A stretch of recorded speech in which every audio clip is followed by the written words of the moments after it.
ॐ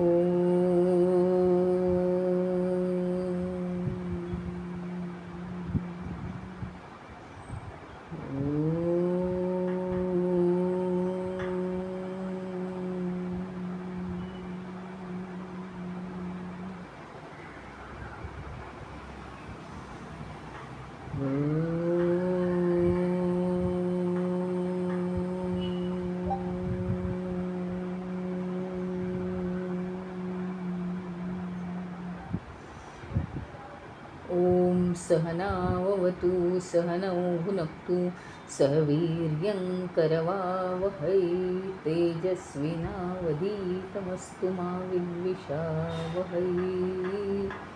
ॐ शान्ति शान्ति शान्तिः।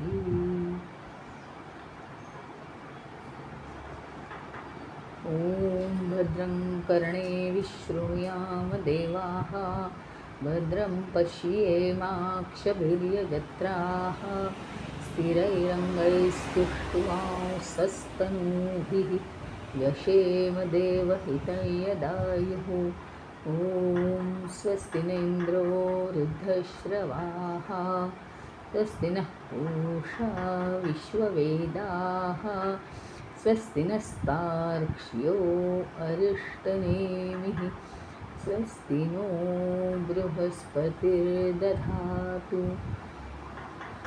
गुरुर्ब्रह्मा गुरुर्विष्णु गुरुर्देवो महेश्वरः गुरुरेव परं ब्रह्म तस्मै श्री गुरवे नमः।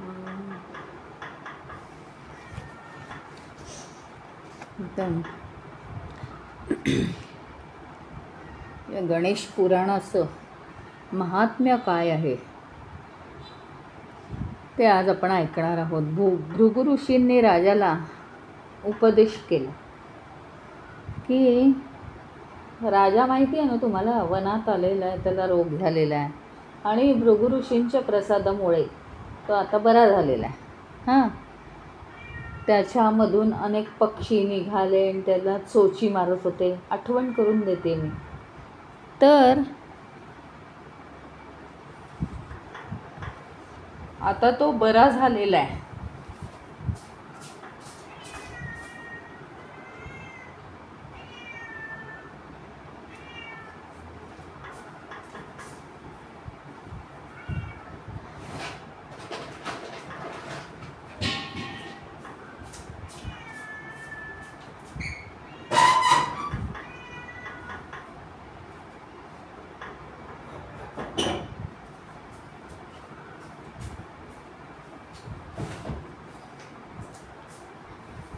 आणि आता तो बरा झाल्यामुळे आता त्याला ते उपदेश करतायत भृगु ऋषी की तू खूप पाप केलेलं आहेस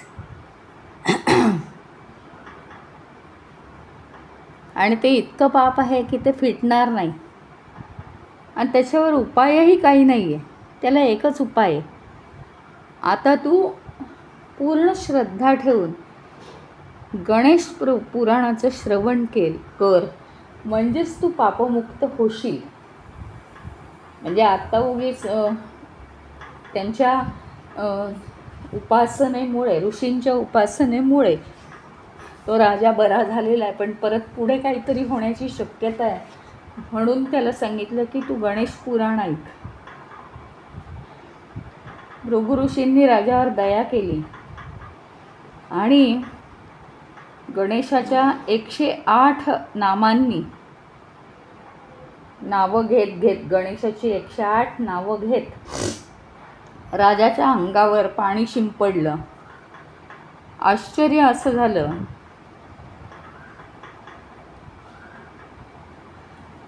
राजाच्या नाकातून एक शूद्र पुरुष बाहेर पडला। लहान होता तो आणि हळूहळू तो मोठा होत चालला। त्याची उंची बघता बघता डोंगरासारखी झाली। त्याचं डोकं रक्तासारखं लाल होतं, जीभ लांबलचक होती आणि तोंडातून आगीचे लोळ निघत होते। रंगाने काळाकुट्ट होता। दात करा करा वाजवत होता. तर त्याला ऋषींनी विचारलं, तू कोण आहेस? तो किंचाळून म्हणायला लागला, मी पापपुरुष आहे. प्रत्येक शरीरात माझा निवास असतो. आणि तुम्ही मंत्र म्हणजे गणेशाची नावं घेऊन अंगावर पाणी मारल्यामुळे माझा संताप झाला आणि मी बाहेर पडलो आहे सोमकांताच्या शरीरातून. आणि आता मला फार भूक लागली आहे. मी त्याच्या शरीरात त्याचं रक्त खात होतो. आता मला भूक लागली आहे. मला आता भक्षण करायचं आहे, नाहीतर मी सगळ्यांना खाऊन टाकून जाईन. आणि मी कुठे राहायचं आहे ह्याच्या पुढे ते मला सांगा, नाहीतर मग मला राहायला जागा नाही मिळणार. मी सगळ्यांना खात राहीन रोज.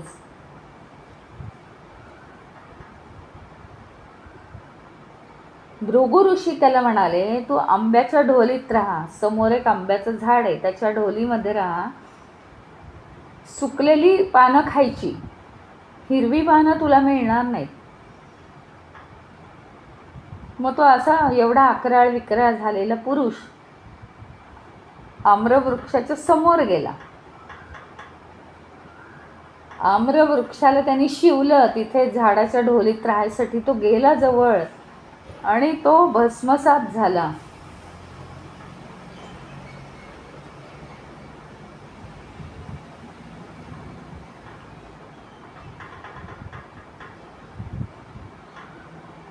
वृक्ष सगळा जळून गेला त्याच्यामुळे. आणि हे कशामुळे झालं? भृगु ऋषी म्हणाले, कारण राजा काय म्हणाला, तुम्ही मला सांगितलं की गणेश पुराण तू ऐक, गणेशाचं महात्म्य ऐक, आणि त्याच्यापूर्वीच हे कसं काय झालं? तर त्यांनी सांगितलं, गणेशाच्या नामामध्येच गणेशाचं महात्म्य दडलेलं आहे आणि त्या महात्म्याचं तू श्रवण केलंस म्हणून तू पापातून मुक्त झाला.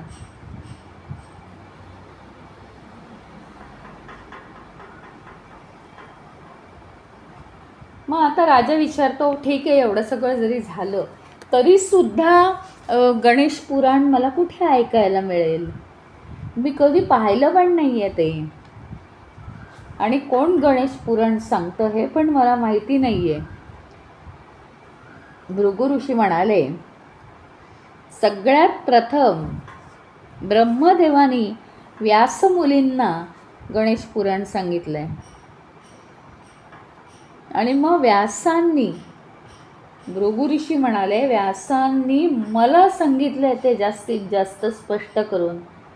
हे आता गणेश पुराण मी तुला सांगणार आहे. म्हणजे पहिल्यांदा ब्रह्मदेवानी व्यासांना, व्यासांनी मला, आणि आता मी तुला सांगणार आहे. तू गंगेत आंघोळ करून ये आणि शुद्धांतःकरण ठेवून माझ्याजवळ ये. पत्नीबरोबर राजा गंगेच्या तीरी गेला. दोघं प्रधान पण होते बरोबर. सगळ्यांनी आंघोळी केल्या आणि सगळ्यांनी निर्णय घेतला की आता हे गणेश पुराण आपण ऐकायचंच सगळ्यांनी. आणि राजाच्या शरीराला तर भोक पडली होती त्या रोगामुळे. ती सगळी हळूहळू नष्ट व्हायला लागली, बुजायला लागली. तो रोगापासून हळूहळू मुक्त झाला, आनंदी झाला. सगळेजण पुन्हा आश्रमात गेले.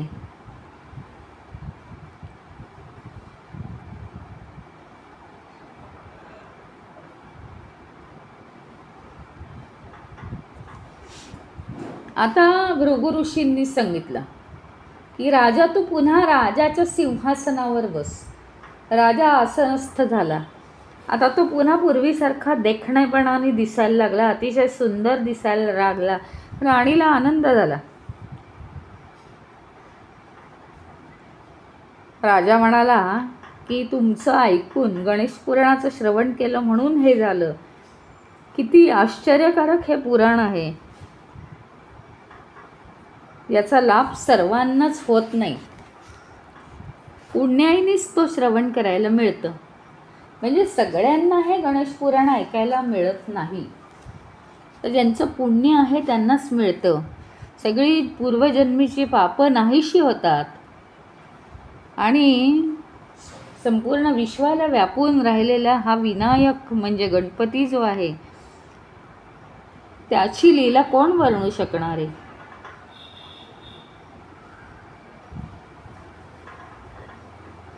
आणि भृगु ऋषी म्हणतात की आजपासून मी आता तुला हे गणेश पुराण सांगणार आहे.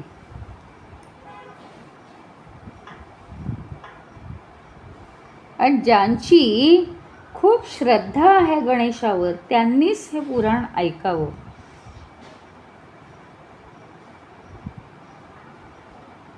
आणि सगळे बाकीचे ऋषी, राजाचे प्रधान सगळे हे पुराण ऐकायला बसले. सगळीकडे मंगलमय वातावरण पसरलं.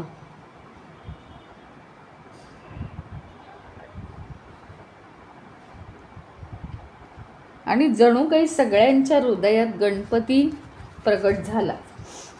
सगळ्यांचे चेहरे आनंदी दिसत होते. त्यांच्या हृदयात गणपती प्रकट झाला असं भृगु ऋषींना वाटलं.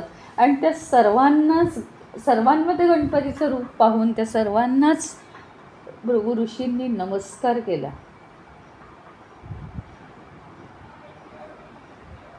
आता व्यास आणि ब्रह्मदेवाचा संवाद आहे. ब्रह्मदेवाला गणपतीकडून वरदान प्राप्त झालेलं आहे.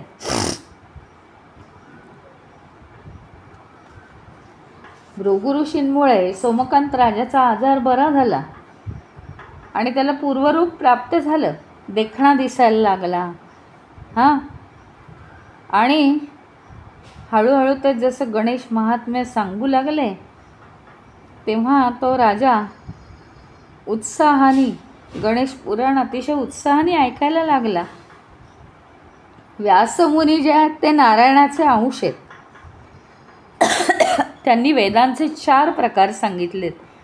ऋग्वेद, सामवेद, यजुर्वेद, अथर्ववेद. व्यासांनी विचार केला या वेदांचा जो अर्थबोध आहे तो अवघड आहे. हा अर्थ लोकांना समजत नाही. ते समजणं खूप कठीण आहे. सरळ सोपी पुराणं ह्यांची रचना आपण करायला पाहिजे. म्हणून त्यांनी पुराणांची रचना केली व्यासांनी. कारण वेदांची रचना लोकांना कळत नाही. म्हणजे देवांचं महात्म्य काय आहे, देवांनी या लोकांना मदत कशी केली आहे, म्हणजे भक्ती जो जास्त करतो त्याला मदत कशी करतात लोक.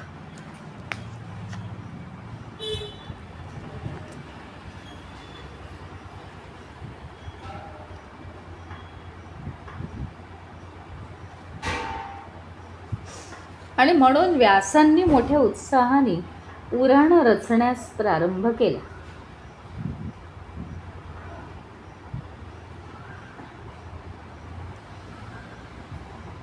पण त्यांना काही समजेना की कसं रचावं.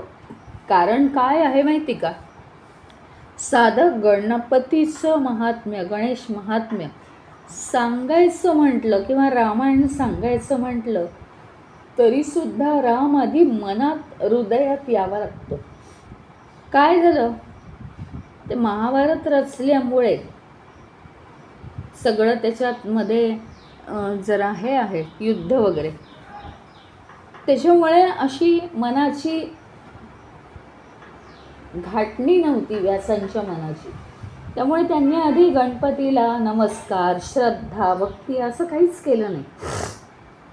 नामसुद्धा घेतलं नाही गणेशाचं. आणि त्यांनी रचायला सुरुवात केली. मग ते संभ्रमात पडले की आपण असे काय आता रचायचं, गोंधळून गेले. ते शेवटी ब्रह्मदेवाकडे गेले व्यास. आणि ब्रह्मदेवाने त्यांचा सत्कार केला की काय झालं आहे, येण्याचं कारण विचारलं. व्यास सांगायला लागले की जास्तीत जास्त लोकांचा कल पाप करण्याकडे आहे कलियुगामध्ये. आणि वेद हे कसे आहेत तर त्यांना सहज नाही कळणार ते. मोक्षप्राप्ती, सद्विचारांची तत्व हे पुराणांमधून सोप्या भाषेत त्यांना सांगावी असा माझा विचार होता. पण यात मग अडथळा कशामुळे येतोय मला काही सुचत का नाही. मी एवढ्या रचना केल्या आहेत अनेक, आणि पुराणं रचायला मला सुचत नाही. मला जरा आपण उपाय सांगावा. ब्रह्मदेवाने जरा विचार केला आणि सांगितलं त्यांना की काम करायचं झालं तर अविचाराने केलं तर तिथे अहंभाव वाढतो. ते जरा समंजसपणे चित्त लावून करण्यासाठी गजानन प्रसन्न व्हायला पाहिजे ना आपल्यावर. म्हणून काय केलं पाहिजे, नामस्मरण केलं पाहिजे. नामस्मरणाने आपलं मन, आपली बुद्धी समर्पित होते.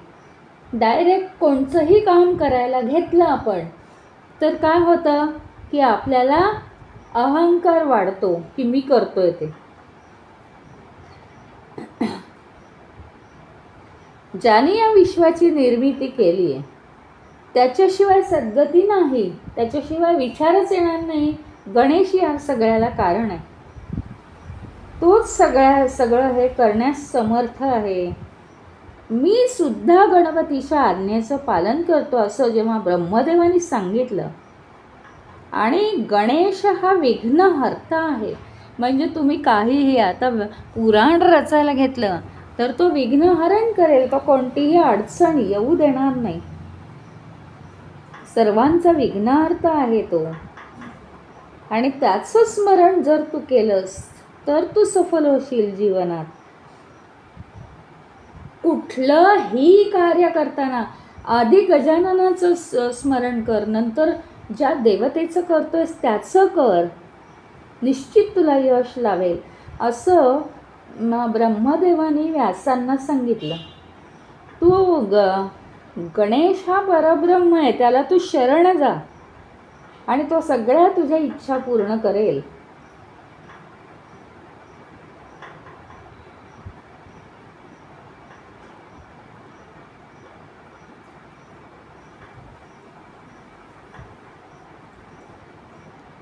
मग अनेक प्रश्न व्यासांनी ब्रह्मदेवाला विचारलेत की गणेशाचं मग रूप काय आहे, तुम्ही मला दाखवाल का. कारण मी आधीच चूक केली आहे आणि मी त्याला नमस्कार न केल्यामुळे माझ्या मनात त्याचं रूपसुद्धा येत नाही आहे.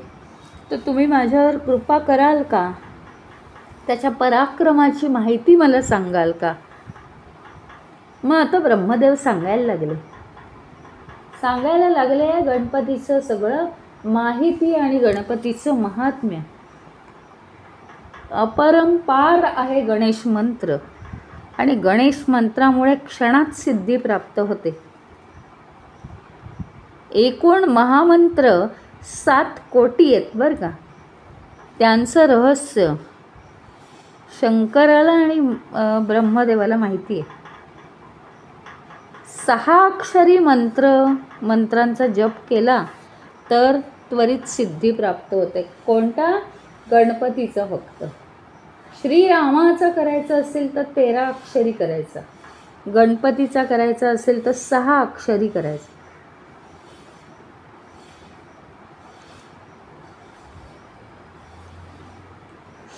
आणि गणेशाची उपासना केली तर संकटातनं लोक मुक्त होतात.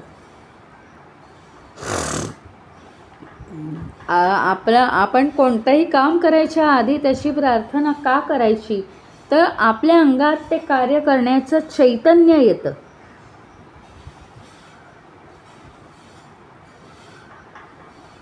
आणि गणेशाची भक्ती केली की गणेशाचा सहवास आपल्याला असल्यामुळे, तो आपल्याबरोबर असल्यामुळे विघ्न सगळी त्याला पाहून दूर पळून जातात, घाबरतात. 1 अक्षरी मंत्र जो आहे, स्नान करायचं, धूत वस्त्र घालायचं, दर्भासनावर बसायचं आणि प्राणायाम करायचा.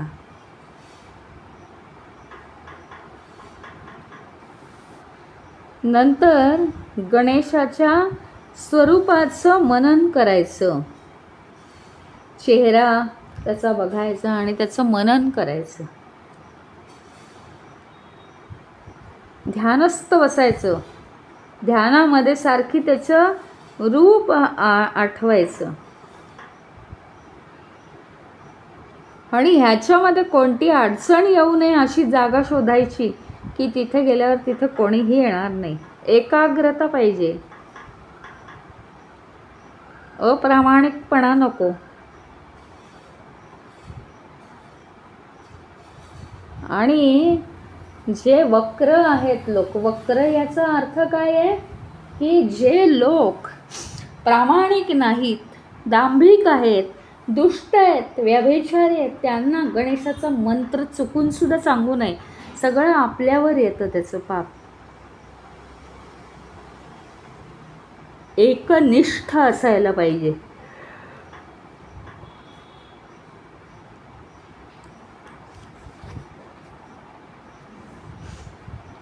आणि एकनिष्ठपणाने गणेशाचं स्मरण केलं की संपत्ती, संतान, ज्ञान हे सगळं प्राप्त होतं.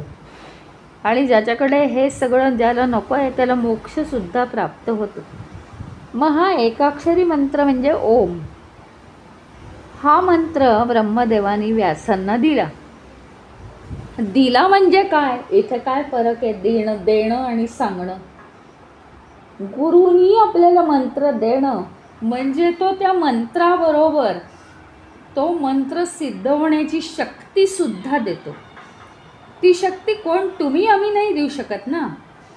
त्याला तितकी वर्षानुवर्ष साधना असायला हवी. त्या गुरुला स्वतःला आधी ती सिद्धी प्राप्त झाली पाहिजे. दुसरं म्हणजे ती सिद्धी ट्रान्सफर करण्याची एक सिद्धी असते, ती सिद्धी त्याला प्राप्त झाली पाहिजे. आणि ते परत काय आहे, सत्पात्री दान द्यायचं आहे गुरुमंत्राचं, त्या भगवंताच्या मंत्राचं. त्यामुळे ते पण आहे, चांगल्यासाठीच तो मंत्र वापरला गेला पाहिजे.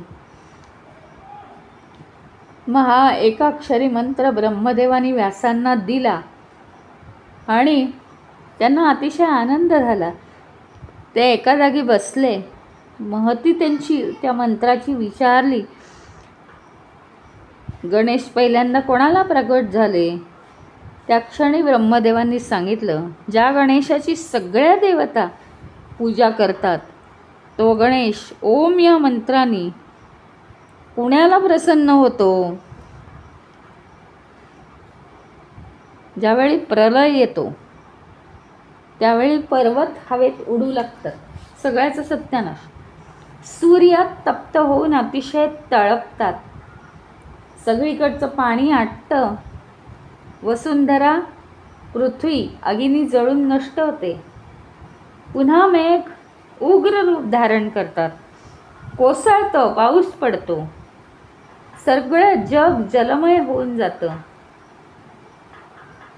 पंचमहाभूत सगळी नष्ट होतात, सृष्टी नाश पावते. अशा समयी जर ओंकार जप केला तर तो जागेवर स्थिर राहतो गणपती. आणि ज्याने जप केलाय त्याला सुद्धा स्थिर ठेवतो. चारी बाजूला काळोखाचं साम्राज्य आहे, परंतु असा मनुष्य मध्ये स्थिर राहू शकतो गणेशाच्या आराधनेमुळे.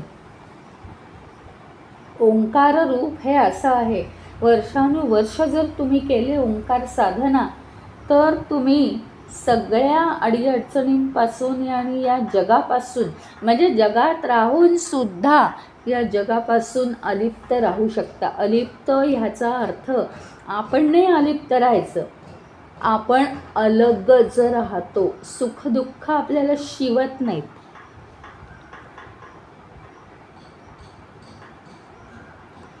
ओंकार हाच गणेश आहे आणि त्याच्यापासूनच त्रिगुणात्मक जग निर्माण झालेलं आहे.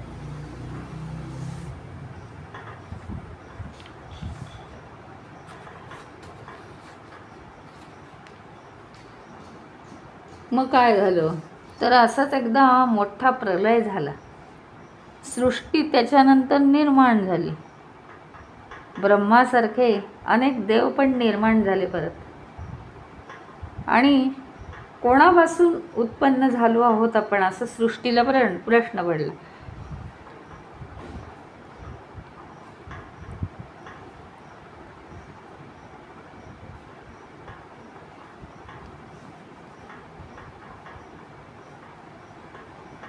आता देवांना काय झालं, देव निर्माण झाल्यानंतर देवांच्या मनात सुद्धा असा एक प्रश्न आला की आपण कोणापासून उत्पन्न झालो आहोत, आपलं कर्म काय आहे. कारण आधी सगळं नष्ट झालं होतं, आता पूर्वीचे ते देव राहिले नाही आहेत. हां, आणि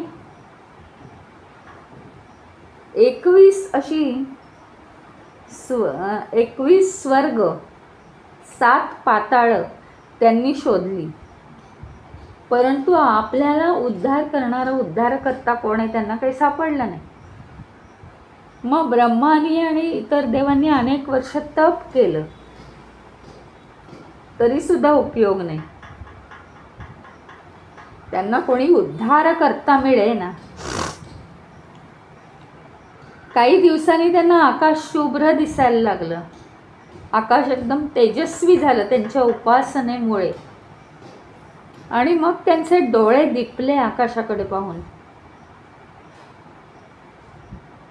पण तरी त्यांना हवं होतं की मुक्ती मिळायची, हे यश काही त्यांना आलं नाही.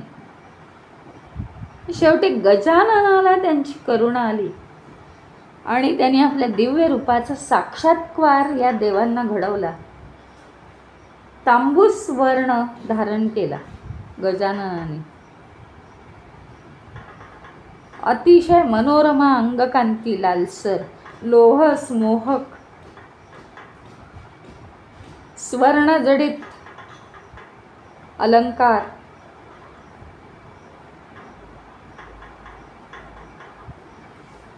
आणि सगळी हे हातामध्ये धनुष्य, परशु, खड्ग, शंख अशी आयुध सगळी त्याच्या हातामध्ये होती. मुखकमल अतिशय तेजस्वी होतं आणि खूप मोठा होता तो. मोठी सोंड त्याची होती, म्हणजे ऐरावत सुद्धा कमी पडेल. डोक्यावर मुकुट चमकत होता, अलंकार घातले होते. मग हे रूप बघितलं देवांनी आणि त्याची प्रशंसा केली देवांनी. ती प्रशंसा ऐकून तो गणेश देवांना म्हणाला, तुम्ही ज्याच्या दर्शनासाठी श्रम घेतले तोच मी आहे. आज मी प्रसन्न झालो आहे. तुम्हाला इच्छित वर मागून घ्या. सकाळ संध्याकाळ माझी स्तोत्र जो गाईल तो पातकमुक्त होईल. त्याला सगळं मिळेल, वैभव मिळेल, लाभ होईल, धन मिळेल. देव आनंदित झाले. ते म्हणाले, तुम्ही आमच्यावर प्रसन्न झाला आहात, तुमचा विसर आम्हाला पडू नये असं काहीतरी करा. आम्ही काय करावं, आम्ही कशासाठी जन्माला आलोय याविषयी आम्हाला आज्ञा द्या तुम्ही, आम्ही तसं करू. गजानन म्हणाला की तथास्तु, माझ्याबद्दलची भक्ती तुमच्या मनात वाढत राहील. शक्ती आणि ज्ञान याचं तुम्हाला वरदान देतो मी.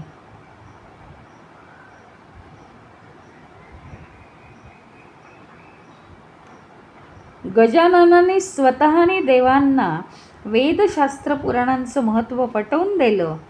आणि तुम्ही आता म्हणजे बघा, आज आपल्याला कळेल की ब्रह्मदेवांनी सृष्टी निर्माण केली.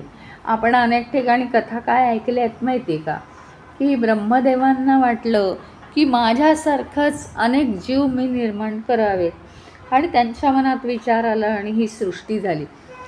पण आता इथं आपल्याला एक खरं कारण कळतं की सृष्टी निर्माण करणे म्हणजे देवांनी विचारलं ना गणपतीला त्याची आराधना करून त्याला प्रसन्न करून घेतलं, तर देवांनी गणपतीला विचारलं की आम्ही कशासाठी जन्माला आलो आहोत, आमच्याकडून तुला काय अपेक्षा आहे, काय करावं, आम्ही जीवनामध्ये आम्ही कोणतं असं कर्म करावं की त्याच्यामुळे आमचा उद्धार होईल, असं त्यांनी विचारल्यामुळे गणपतीने काय सांगितलं त्यांना की तुम्ही आता अशीच अजून आज जसे तुम्ही निर्माण झालेले आहात, म्हणजे तो काही नाही का प्रलय येऊन गेला, प्रलय येऊन गेल्यानंतर सगळं नष्ट झालं, आता हे नष्ट झालेलं गणपतीचं काही काम नाही आहे पुन्हा सगळं निर्माण करायचं.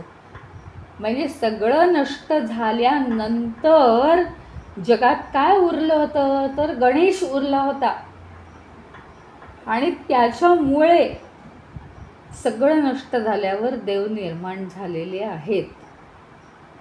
मग देवांना प्रश्न पडला, रिकाम्या सृष्टीमध्ये काय नाहीच कोणी आजूबाजूला, म्हणजे मग आम्ही कोण आहोत, आम्ही काय करायचं आहे, कशासाठी आमचा जन्म झाला आहे. या प्रश्नाचं उत्तर गणेश देतो आहे की आता तुम्ही काय करा की इथं सृष्टी सगळी नष्ट झालेली आहे, तर आता तुम्ही सृष्टी निर्माण करा. या गणपतीच्या वरदानामुळे या ब्रह्मदेवानी ही सृष्टी निर्माण केली आहे.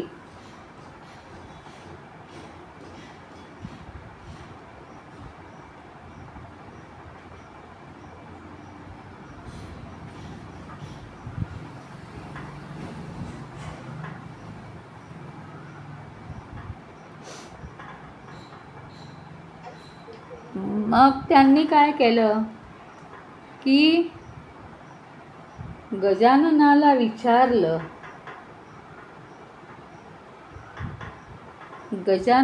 विचारलं, की मला हे काही कळत नाही, कशी सृष्टी निर्माण करावी. गजानन म्हणे, ब्रह्मदेवा, जी सृष्टी तू उत्पन्न करणार आहेस तिला लोक ब्रह्मांड म्हणतील. ब्रह्मापासून निर्माण झालेलं ब्रह्माचं अंड. कितीतरी ब्रह्मांडे माझ्या देहातच आहेत वास्तव करून, असं गणपती म्हणतो. ती मी तुला दाखवतो, म्हणजे सृष्टीची उत्पत्ती कशी होते याचं ज्ञान तुला होईल. माझ्या श्वासाने, माझ्या देहात माझा जो श्वास आहे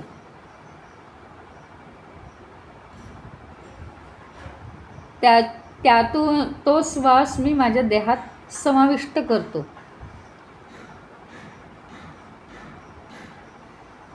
मग काय झालं माहिती का, हां, तर गणेशाने असं म्हणता क्षणी काय केलं माहिती आहे का, गणेशाने एक श्वास घेतला आणि त्याबरोबर ब्रह्मदेवच त्याच्या आतमध्ये गेला. त्या श्वासाबरोबर ब्रह्मदेवांनी छोटंसं रूप घेतलं आणि तो गजाननाच्या आतमध्ये गेला, शरीरात सामावून टाकलं गजाननाने. मग त्याला, ब्रह्मदेवाला, म्हणजे आता गजानन म्हणतो माझ्या शरीरात अनेक ब्रह्मांड आहेत, आता ती तुला कशी दाखवू, तर तुला मी माझ्या आतमध्ये टाकतो आणि तू ते पाहून घे. मग ते सगळं पाहिलंस की मी तुला बाहेर काढीन. तर उमराचं फळ कसं असतं तशी गोल गोल छोट्या रूपात ब्रह्मांड गणपतीच्या आतमध्ये असलेल्या ब्रह्मदेवाला दिसली. उमराच्या फळासारखी अनेक ब्रह्मांड दृष्टीला पडली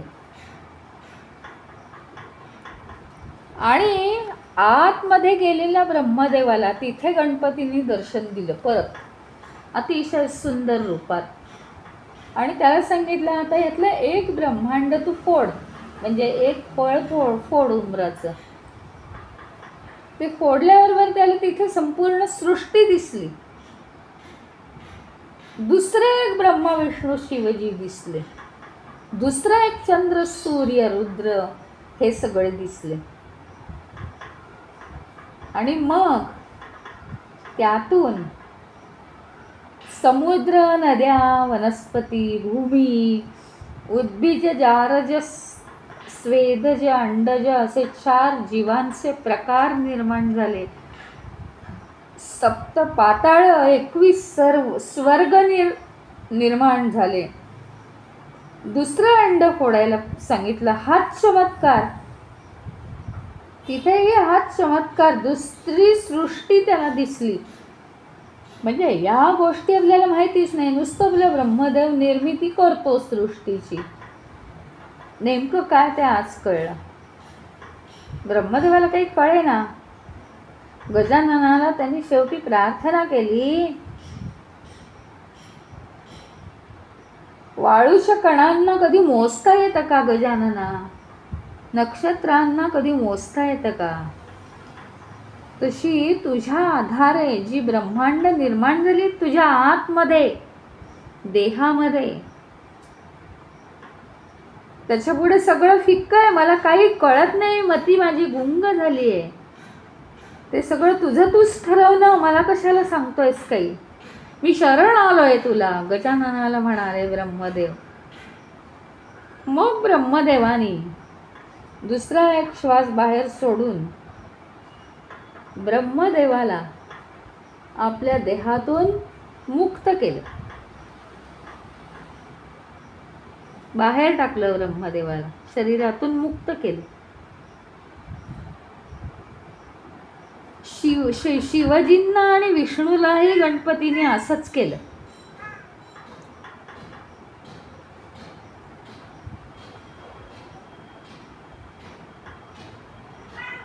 ते दोघंही तिथे विश्वरूपाचं त्यांनी निरीक्षण केलं आणि तिथे ते झोपी गेले गजाननाच्या आतमध्ये. आणि ते झोपी गेल्यावर गजाननाने एक आश्चर्य घडवलं की त्यांना सगळं आत्मज्ञान देऊन टाकलं, विष्णू आणि शिवजी.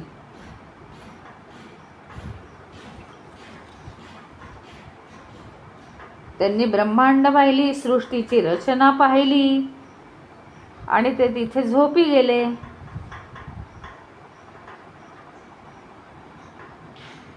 त्यांना सर्वज्ञ बनवून टाकलं.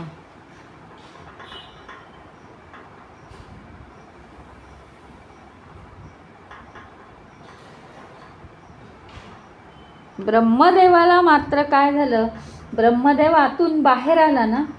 आपण हे पहिल्यापासूनच पाहतोय की त्याला सृष्टीच्या निर्मितीचं काम असल्यामुळे त्याला जरा अहंकार निर्माण झाला. बघितलं त्यांनी गणेशाच्या आतमध्ये जाऊन सृष्टी कशी असते वगैरे बघितलं, पण ब्रह्मदेवाला गजाननाच्या शक्तीमुळेच ते निर्माण झालं त्याच्या अंगात की आपण आता दुसरं ब्रह्मांड निर्माण करू शकतो. त्याला अहंकार झाला,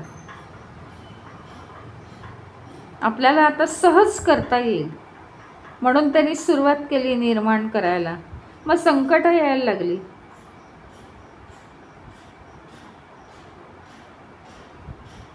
ब्रह्मदेव सृष्टी निर्माण करायचा तर 11-11 प्राणीच निर्माण होऊन बसायचे. कुणाकुणाला तर हातपायच नाहीत चांगले दिसायला असतील तर.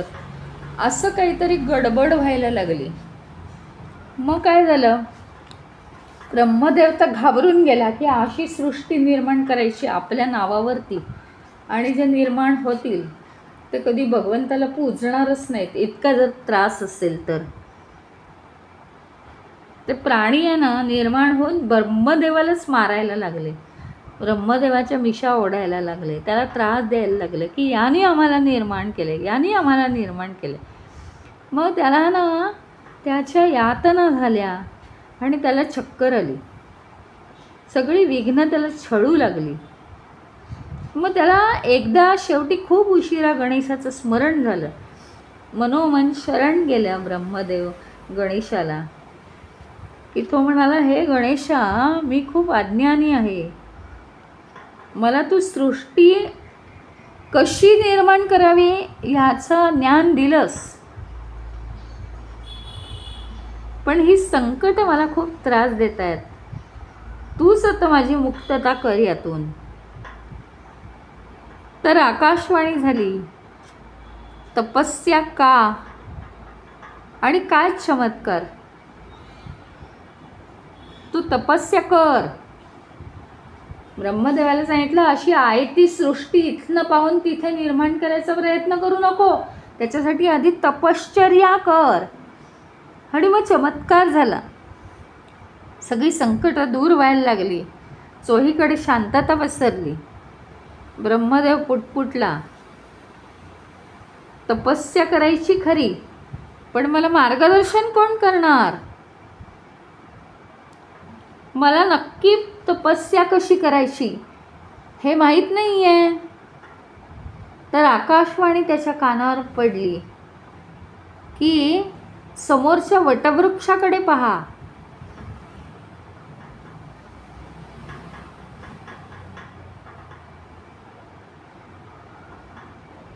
आणि तिकडे पाहायला लागल्यावर ब्रह्मदेव आपोआप त्या वटवृक्षामध्ये त्याला गणपती दिसायला लागला आणि तो त्याचं स्मरण करू लागला. स्वप्न पडल्याप्रमाणे त्याला अद्भुत दिसायला लागलं, इथे गणपती कसा दिसतोय या वडाच्या झाडावर मला. आणि आपोआप सगळं जलमय झालं. एक फक्त ते झाड राहिलं वडाचं आणि बाकी सगळीकडे पाणीच पाणी. त्या वडाच्या झाडाच्या पानावर एक छोटासा बालक त्याला दिसला. त्याला 4 हात, डोक्यावर सोन्याचा मुकुट, रत्नजडित माळ गळ्यात, चंद्रकोर आणि शरीर मात्र मनुष्याचं. एक दात मोठा, सोंडेतून पाणी पित होता आणि सोंडेतून सगळ्या स्वतःच्याच अंगावर पाणी शिंपडत होता. ब्रह्मदेव हसू लागला. तो छोटासा गणपती त्याला काय म्हणाला, त्या पानावरून उतरला, वडाच्या पानावरून. तो त्याला म्हणाला, तू सगळ्यात लहान आहेस. ब्रह्मदेवाला येऊन म्हणाला, तुला मोठेपणाचा अहंकार, तू सगळ्यात लहान, त्यामुळे तुझ्यावर विघ्ने आली आहेत. सृष्टीची रचना तू करू शकला नाही. तपस्या कशी करावी, कोणत्या स्थळी करावी, मंत्र कोणता उच्चारावा, याची तुला जेव्हा चिंता होती, तुला एकाक्षर मंत्राचा उच्चार सांगतो, त्यात तो उच्चार तू 10 लक्ष जप कर, म्हणजे मी तुला प्रसन्न होईन आणि मग तुला चांगला बोध करून देईन. कारण सृष्टी निर्माण करणं म्हणजे घरचं काम नाही आहे. सृष्टी निर्माण करण्यावर जे जीव निर्माण होतील ते सुखी तर राहायला पाहिजेत. आणि मग हे ब्रह्मदेवाचं स्वप्न भंग पावलं, त्याला जाग आली. हे ब्रह्मदेवाला स्वप्न पडलं होतं. प्रत्यक्षात गणेशाचं त्याला दर्शन झालं. अतिशय आतुर झाला. 10 लाख वेळा त्याने जप केला आणि त्यामुळे त्याच्या तोंडात ना उष्णता इतकी झाली 10 लाख जप केल्यावर की अशा तप्त अशा ज्वाळा निघायला लागल्या. त्याचं तप पूर्ण झालं. गजानन प्रसन्न झाला आणि त्याने ब्रह्मदेवाला दर्शन दिलं. पण गजाननाचं हे दर्शन इतक्या दशलक्ष जपानंतर, अंगात एवढी उष्णता झाल्यानंतर गजाननांचं हे तेजपुंज असं दर्शन ब्रह्मदेवाला सहनच झालं नाही. ते दर्शन घेण्याच्या ऐवजी त्यांनी डोळेच मिटून घेतले. मग गजाननाने काय केलं, अतिशय दयाळूपणाने त्याचं सगळं मनातलं भय काढून टाकलं आणि त्याला हळुवारपणाने डोळे उघडायला सांगितले.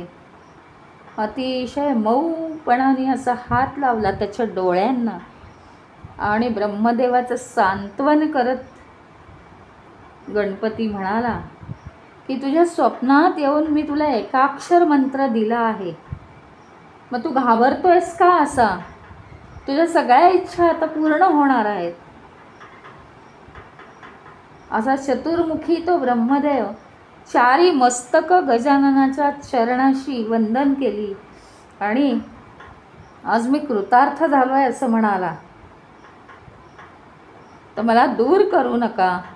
ज्या ज्या वेळी मी तुमचं ध्यान करीन आणि सृष्टी रचनेचं काम करीन त्यावेळी मला ज्ञान द्या. गजाननाने सांगितलं, तथास्तु. तुझ्या सगळ्या इच्छा पूर्ण होतील आणि तू निःसंशय सृष्टीची निर्मिती करत राहा. तुला ती सिद्धी प्राप्त होईल. आणि म्हणून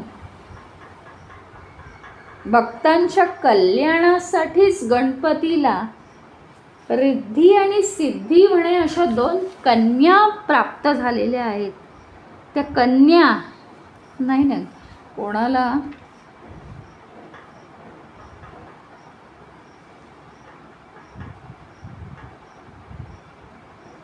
गजाननाच्या कृपेने सृष्टी रचण्याची सिद्धी ब्रह्मदेवाला प्राप्त झाली. गजाननाची त्यांनी स्तुती केली आणि मग काय झालं ऐका. भक्तांच्या कल्याणासाठी वरदान मागितलं ब्रह्मदेवानी. तेव्हा रिद्धी आणि सिद्धी अशा 2 कन्या त्याला प्राप्त झाल्या.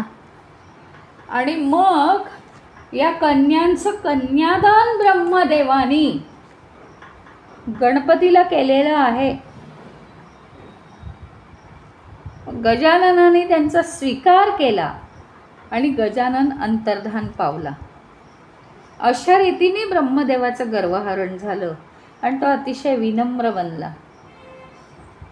आणि त्याच्यामुळे आज ब्रह्मदेव सृष्टीची रचना करण्यासाठी जो पात्र झाला आहे तो केवळ गजाननामुळे. ब्रह्मदेव सुद्धा व्यासांना हीच कथा सांगत होते स्वतःच्या बाबतीत काय घडलं. त्यावेळी ही कथा ऐकून व्यासांचा गर्व कमी झालेला आहे. आणि व्यासांनी ही कथा जेव्हा भृगु ऋषींना सांगितली त्यावेळी भृगु ऋषींचाही गर्व कमी झालेला आहे. ते कार्य करू शकले. आता भृगु ऋषी या राजाला म्हणतायत, सोमदंत राजाला, की तुला सुद्धा असाच याचा संपत्तीचा गर्व झाला होता आणि देखणेपणाचा सुंदरपणाचा गर्व झाला होता. त्यामुळे तू पूर्वजन्मात पाप केलीस, आत्ता जरी नाही केलीस तरी. आणि म्हणून आता मी तुला हे सांगितल्यावर हीच गजाननाची शक्ती तुझ्यातही प्रकट होईल आणि तू गजानन चरणी लीन होशील. अशा प्रकारे सृष्टीची उत्पत्ती कशी झाली हे भृगु ऋषींनी या कथेमधून राजाला सांगितलेलं आहे. सोमकांत राजाला सांगितलेलं आहे. सोमकांत राजाला आता गणेश महिमा पटलेला आहे आणि त्यांनी ठरवलं आहे की सतत गजाननाची आपण आपल्या जीवनात स्तुती करायची, नामजप करायचा. आणि गजाननाचं नामजप ह्याचा अर्थ सगळ्यात तो प्रसन्न कशामुळे होतो तर ओंकारामुळे. ओंकार हे गणपतीचं स्वरूप आहे. कारण या मुळात सृष्टीची उत्पत्ती ओंकारातून झाली. ओंकार म्हणजेच गजानन म्हणजेच गणपती. असं हे गणेश पुराणाचं महात्म्य आहे. ते आपण सगळेच जे सांगतो ऐकतो आहोत. सांगणं आणि ऐकणं या नुसत्या क्रिया आहेत, त्याला महत्त्व नाही. पण सांगणं हे सुद्धा श्रवणच आहे. त्याच्यामुळे आपल्या सगळ्यांना हे पुण्य प्राप्त होणार आहे आणि गणपती आपल्यावर प्रसन्न होतोच आहे. तो या ठिकाणी आहेच, उपस्थितच आहे आणि त्याचा आशीर्वादाचा हात आपल्या मस्तकावरती सतत आहे. त्याची कृपा अशीच बरसत राहो. उरलेलं सगळं गणेश पुराण आपण आता हळूहळू क्रमाने उद्या ऐकत जाऊ. ओम पूर्णमदः पूर्णमिदं पूर्णात् पूर्णमुदच्यते पूर्णस्य पूर्णमादाय पूर्णमेवावशिष्यते. ओम शांति शांति शांति. हरि ओम. श्री गुरुभ्यो नमः. हरी ओम.